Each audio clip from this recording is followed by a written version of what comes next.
Ted Williams defied the odds by becoming a viral sensation known as the man with a golden voice. But his rags to riches story is anything but a fairy tale. From living on the streets to struggling with addiction, Williams had a long, difficult path to fame.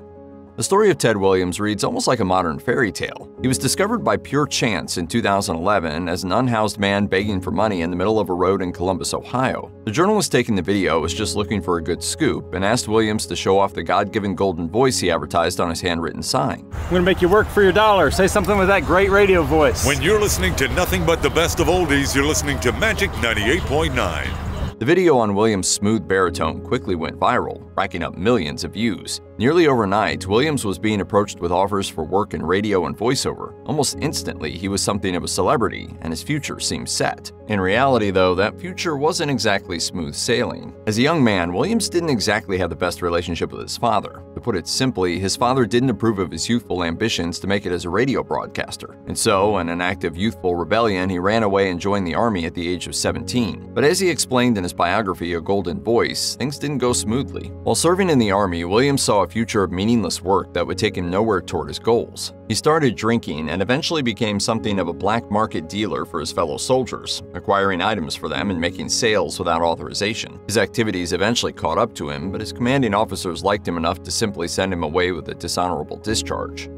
Williams' life includes long-term addiction issues. For the most part, that was drug addiction, specifically to crack cocaine. However, that wasn't Williams' only form of addiction. In reality, Williams had an unhealthy relationship with alcohol long before cocaine ever entered his life. In Williams' biography, he mentioned that it went back to his childhood. He was 8 years old when he began sneaking sips of his father's alcohol, and it only escalated from there. Williams even started buying vodka to go with his school lunches. Alcohol became something of a crutch for him, a form of escape. It was a way for him to get away from the abuse he faced from his father, but it was also a way for him to feel like he was an independent, confident adult. It allowed him to let loose and have fun with his peers or those older than him. After being discharged from the Army, Williams managed to land his dream job, a primetime spot as a radio announcer at a news station in Columbus, Ohio. Everything seemed to be going well, at least on the surface. Back at home, he still had his substance abuse issues. By chance, he smoked a joint with crack cocaine in it, and from that moment on, Williams was hooked. Like alcohol beforehand, it became a form of escapism for him, but it began to take over his life. It didn't take long for his addiction to start affecting his career. The radio show he'd longed for became an obstacle he had to get through. All he wanted to do was finish his show as quickly as possible and meet his dealer. After just 2 months on the radio, he gave up his dream job so that he could devote every hour of every day to using crack with his girlfriend.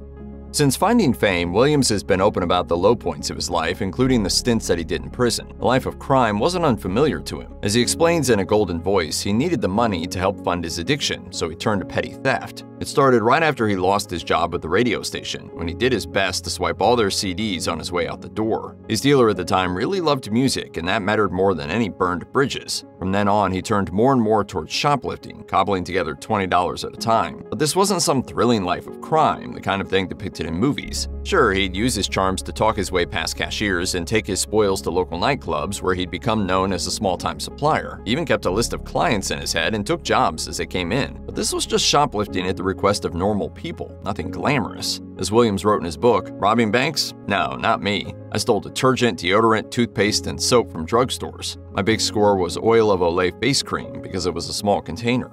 Williams has 9 kids in total and has talked about his strained relationships with them. He told Good Morning America in 2011, "From time to time, they would say, 'Daddy, you're just wasting your talent,' or 'Daddy, if I had a voice like that, I would be doing this, that, and the other.'" And his children have understandable reasons to be upset. Williams' oldest daughters remember him taking alcohol to work, then never coming home, or smoking crack in the park in front of them. Even after his daughters grew up, things didn't get better. In his book, Williams even recalled one occasion in which he started eating the baby food his daughter had bought, despite knowing that it was wrong. His daughter was a struggling single mother after all, so he literally took food from his own grandchild. Then there are also his sons, who were born around the time his addiction to crack began. In fact, his youngest son, Terrell, was actually born while Williams' girlfriend was in prison. Williams wrote in his book, "I picked Terrell up, walked out of the hospital, took the bus to my aunt's house, and left him there." Around the same time, his older son Desmond was with Williams' mother. Eventually, Williams and his girlfriend got Desmond and Terrell back, but it was far from a healthy home. Terrell was fed nothing but sugar water. Williams and his girlfriend even took food meant for the kids back to the store and returned it so they could buy more drugs.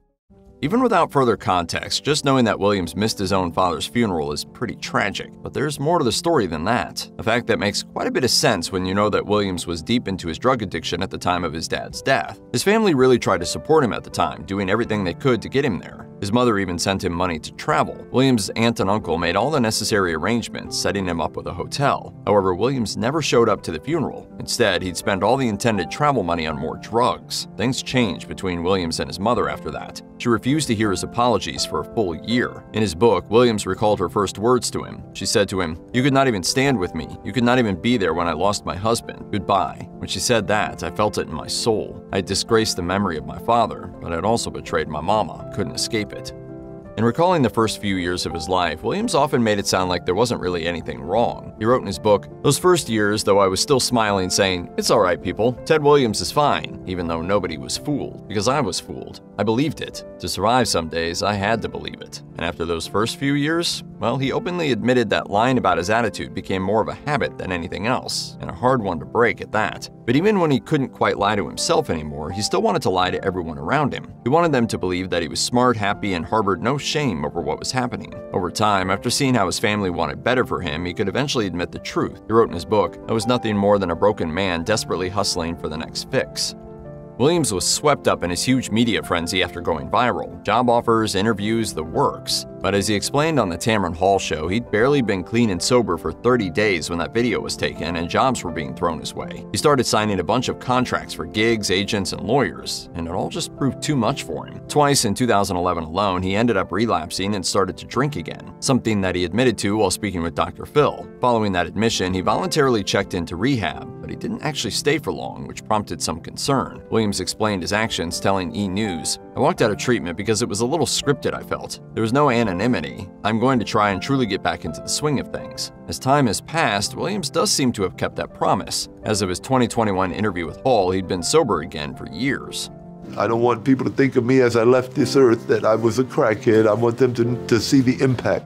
While fame certainly exacerbated Williams' addiction issues, it did seem like it would solve his financial issues. Makes sense, given that he was flooded with job offers, became the spokesman for Kraft Macaroni and Cheese, got his own weekly radio show, and was given a nearly $400,000 advance on his biography. Despite that, money remained a problem. Sure, he had his own apartment to stay in, but that apartment wasn't even furnished, and by 2014, he admitted that he was broke. Things only went downhill again from there. As his finances kept getting tighter, Williams found himself homeless once again in 2014, and even in 2021, he told Tamron Hall that he was actually still without his own home. I own nothing.